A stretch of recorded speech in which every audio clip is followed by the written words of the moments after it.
ଢେଙ୍କାନାଳ ଜିଲ୍ଲା ପରଜଙ୍ଗ ବ୍ଲକରେ କୁଆଳ, କନ୍ଦରସିଂହା, ଭାଲୁମୁଣ୍ଡା, ସାନ୍ଦ, କୁମ୍ସି ଏବଂ ରଙ୍ଗଥଳି ପ୍ରଭୃତି ସ୍ଥାନମାନଙ୍କରେ ସାପ୍ତାହିକ ହାଟ ଦୀର୍ଘ ବର୍ଷ ଧରି ଚାଲୁ ରହିଛି।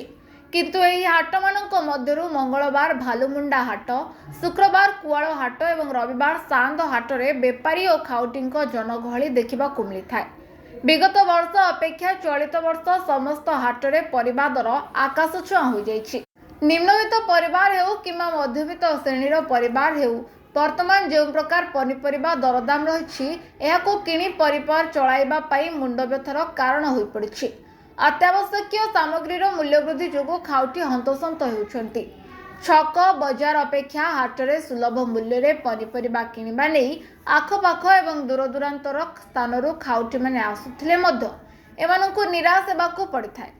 ଅଞ୍ଚଳରେ ହେଉଥିବା ସାପ୍ତାହିକ ହାଟମାନଙ୍କରେ ଆଳୁ 40, ପିଆଜ 50, ଟମାଟୋ 50, କଲରା 60, ବାଇଗଣ 70ରୁ 80 ଟଙ୍କା, ଦେଶୀ କାଙ୍କଡ଼ 250 ଟଙ୍କା, ସାରୁ 60, କାକୁଡ଼ି 50 ଟଙ୍କା ଏହିପରି ଅନ୍ୟାନ୍ୟ ପରିବା ଦରଦାମ ରହିଥିବାରୁ ଖାଉଟିମାନେ ନିରାଶ ହୋଇଯାଇଛନ୍ତି।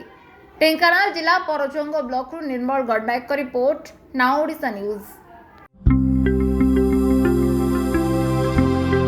लेटेस्ट न्यूज अपडेट पाई www.naodisha.com को लॉगिन करंतु।